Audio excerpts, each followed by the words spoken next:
Chers amis, bonsoir. Je suis heureux de vous retrouver encore pour ce temps de méditation. C'est le 19e jour de confinement, mais aussi notre 17e méditation sur les ondes de RCF pour notre beau diocèse de Reims. Ce soir, nous allons entrer dans la Semaine sainte. Demain, nous écouterons l'entrée de Jésus à Jérusalem sous les acclamations de la foule. Pourtant, la gloire que les gens veulent lui reconnaître n'est pas la sienne. Il entre, lui, monté sur un ânon, un petit âne. Sa gloire n'est pas celle des hommes, mais bien celle du serviteur et du serviteur souffrant. Nous porterons encore ce soir ceux qui vont au-delà des contrats de travail pour servir la vie de leurs concitoyens. Ce service radical a pu conduire certains à partager la condition de malade de leurs patients, et parfois, hélas, de les rejoindre dans la mort. Que cette proximité de leur vie dévouée avec celle du Christ nourrisse notre prière. Au nom du Père et du Fils et du Saint-Esprit, Amen. La paix soit avec vous et avec votre esprit. Semence éternelle en mon corps, vivante en moi plus que moi-même, depuis le temps de mon baptême, féconde mes terrains nouveaux, germe dans l'ombre de mes eaux, car je ne suis que cendre encore. Comment savoir quelle est ta vie si je n'accepte pas ma mort? La lecture de ce jour est tirée encore une fois de la première lecture de la messe que nous avons pu entendre ce matin par exemple. Lecture du livre du prophète Ézéchiel. Ainsi parle le Seigneur Dieu. Je vais prendre les fils d'Israël parmi les nations où ils sont allés. Je les rassemblerai de partout et les ramènerai sur la terre.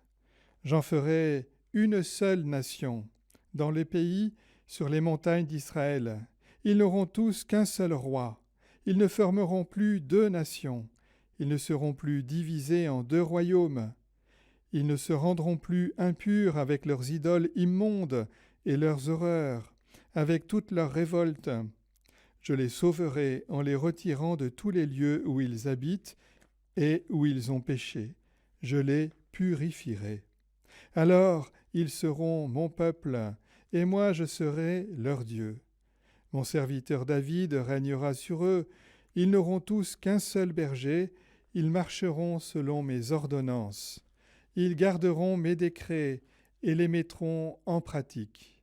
Ils habiteront le pays que j'ai donné à mon serviteur Jacob, le pays que leurs pères ont habité. Ils l'habiteront eux-mêmes, et leurs fils et les fils de leurs fils pour toujours. David, mon serviteur, sera leur prince pour toujours. Je conclurai avec eux une alliance de paix, une alliance éternelle. Je les rétablirai, je les multiplierai, je mettrai mon sanctuaire au milieu d'eux pour toujours. Ma demeure sera chez eux, je serai leur Dieu, et ils seront mon peuple. Alors les nations sauront que je suis le Seigneur, celui qui sanctifie Israël, lorsque mon sanctuaire sera au milieu d'eux pour toujours. Parole du Seigneur, nous rendons grâce à Dieu. Cette première lecture tirée de la messe de ce jour vient du prophète Ézéchiel, lui aussi un très grand prophète. C'est le prophète qui, après Jérémie, réside à Babylone avec tous les exilés. Il est le prophète qui annonce le retour de l'espérance pour le peuple de Dieu, une forme de résurrection pour ce peuple qui a été dispersé en 586 avant Jésus-Christ, après la chute politique du royaume de Juda. Ézéchiel annonce que la dispersion qui était perçue comme la plus grande épreuve face à la promesse faite à Abraham d'être un peuple immense sur une terre qui serait bien à eux.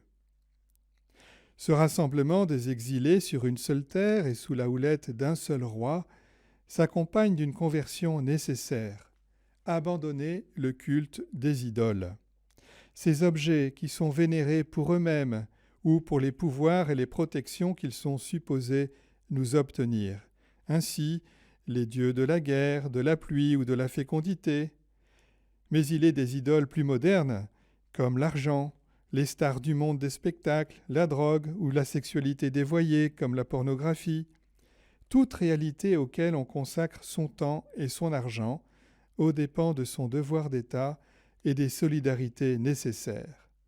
Au fond, un grand critère pour déterminer si on est des idoles ou pas, c'est si on les préfère à notre Créateur. Dans notre foi chrétienne, nous distinguons l'idole de l'icône. Nous avons dit ce qu'il en était de l'idole. L'icône, comme il y en a derrière moi, l'icône, quant à elle, n'a d'autre but que de renvoyer au-delà d'elle-même, à la réalité qu'elle veut signifier. En tant qu'une image ou une statue, elle peut nous aider à nous rapprocher de Dieu. En ce sens-là, elle est une icône. Mais le jour où elle ne nous aide plus à aller au-delà d'elle-même, elle devient spirituellement inutile et risque de devenir une idole. Dans ces cas-là, au mieux, elle est bonne pour les musées, au pire, pour la poubelle. Pour le dire encore autrement, on se sert des idoles pour convoquer des puissances que l'on croit détenir, tandis qu'on invoque Dieu, auquel nous renvoie l'icône pour mieux le servir. Un autre aspect du texte est la question du salut qui prend la forme d'un peuple uni et non divisé, comme l'était devenu le royaume de David. Le retour à l'unité est un signe éminent et un fruit spécifique de la conversion du peuple. De même qu'il n'y a qu'un seul Dieu, il ne peut y avoir qu'un seul roi et qu'un seul royaume. Jésus a plaidé avec beaucoup de force pour l'unité de ses disciples. « Soyez un, comme mon Père et moi nous sommes un, pour que le monde croie. » Il y a dans cette unité un enjeu radical pour la force de l'évangélisation.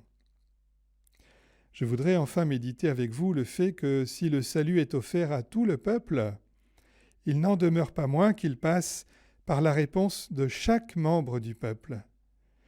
De même que si tout le peuple a été déporté, c'était en raison de la faute de chaque membre de ce peuple. Et bien de même, le salut, pour être proposé à tous, doit passer par le consentement de chacun. Le salut est proposé à tous, mais c'est chacun qui doit accepter. Pour le dire autrement, le salut n'est pas global ni automatique. L'Évangile nous le rappelle bien lorsqu'il évoque les fins dernières. 2 seront au moulin, l'un sera pris, l'autre laissé. 2 personnes seront au lit, l'une sera prise, l'autre laissée.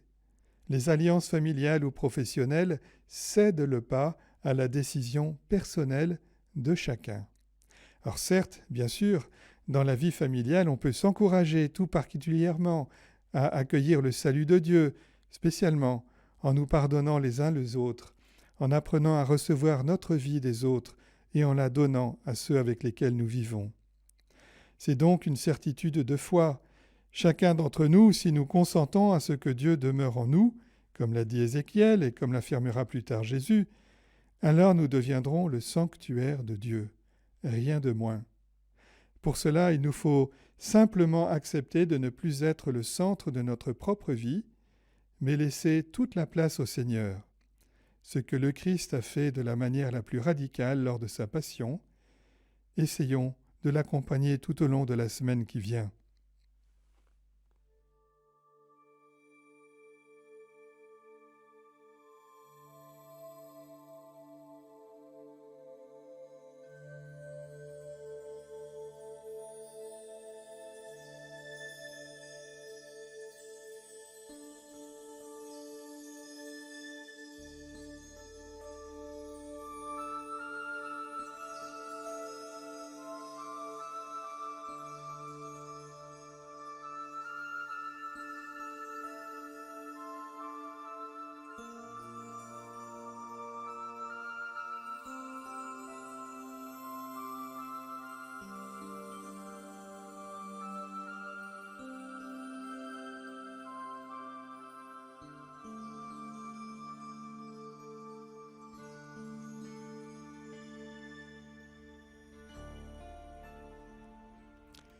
Ensemble, unis les uns avec les autres à travers les ondes, dans la foi, nous prions les uns pour les autres.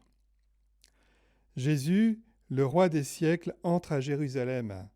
Il marche vers sa mort, implorons-le. Oublie notre péché, prends pitié de nous. Oublie notre péché, prends pitié de nous. Jésus, fils de David, comme un voleur, tu auras les mains liées. Oublie notre péché, prends pitié de nous. Jésus, fils de David, comme une pierre inutile, tu seras rejeté. Oublie notre péché, prends pitié de nous. Jésus, fils de David, comme un prophète, tu seras tué hors de la ville. Oublie notre péché, prends pitié de nous. Jésus, fils de David, comme un agneau tu seras immolé. Jésus, fils de David, prends pitié de nous. Jésus, fils de l'homme et fils de Dieu, fais entrer nos morts dans la Jérusalem céleste. Oublie notre péché et prends pitié de nous.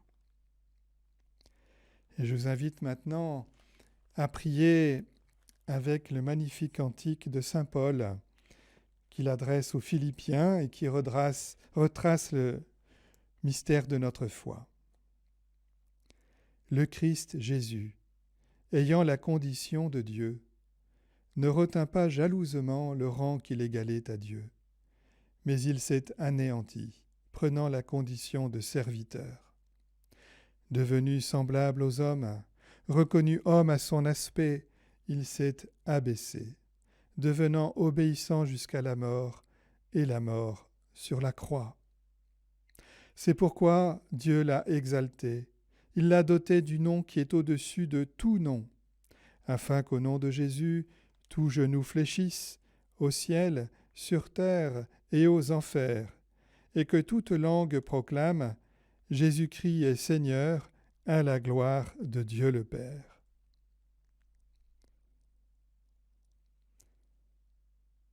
Jésus est Seigneur à la gloire de Dieu le Père, et c'est la gloire de son Père qu'il cherche à nous faire connaître. Et c'est pour cela qu'il nous apprend à le prier, ainsi que nous le faisons ensemble, les uns et les autres unis. Notre Père qui es aux cieux, que ton nom soit sanctifié, que ton règne vienne, que ta volonté soit faite sur la terre comme au ciel. Donne-nous aujourd'hui notre pain de ce jour. Pardonne-nous nos offenses, comme nous pardonnons aussi à ceux qui nous ont offensés, et ne nous laisse pas entrer en tentation, mais délivre-nous du mal, car c'est à toi qu'appartiennent le règne, la puissance et la gloire pour les siècles des siècles. Amen. Prions. Dieu très bon, ce carême 2020 est marqué dans le monde par l'épidémie du Covid-19. Au long de ces semaines, nous voulons suivre de plus près le Christ Jésus. Il est venu ouvrir un chemin de vie aux pécheurs et donner une espérance aux malades. Ouvre notre cœur à une intention délicate aux autres. Que l'Esprit Saint nous inspire comment tirer profit de cette situation pour sortir de nos égoïsmes et accepter de nous comporter de manière responsable pour le monde entier. Fortifie, soutiens, protège celles et ceux qui se donnent au service des personnes malades dans les hôpitaux ou en ville. Soutiens aussi les chercheurs. Permets-leur de trouver sans tarder les voies de la guérison. Envoie ton esprit consolateur à celles et ceux qui sont dans le deuil. Qu'il accompagne les malades de sa force, qu'il accorde la plénitude de la vie à ceux qui meurent. Dieu très bon, nous te confions les catéchumènes qui se préparent à être baptisés dès que possible. Qu'ils deviennent avec nous d'authentiques témoins de ton amour, plus fort que la mort. Et nous recevons la bénédiction de Dieu, qu'elle s'étende sur vous, vos proches. Le Seigneur soit avec vous et avec votre esprit, et que Dieu Tout-Puissant vous bénisse, le Père, le Fils et le Saint-Esprit. Amen. Et une fois encore, nous demandons à la Vierge Marie de nous accompagner sur les chemins de notre vie. Je vous salue Marie, pleine de grâce. Le Seigneur est avec vous. Vous êtes bénie entre toutes les femmes, et Jésus, le fruit de vos entrailles, est béni. Sainte Marie, Mère de Dieu, priez pour nous pauvres pécheurs, maintenant et à l'heure de notre mort. Amen. Allez et demeurez dans la paix du Christ. Mes amis, je vous souhaite une bonne semaine sainte.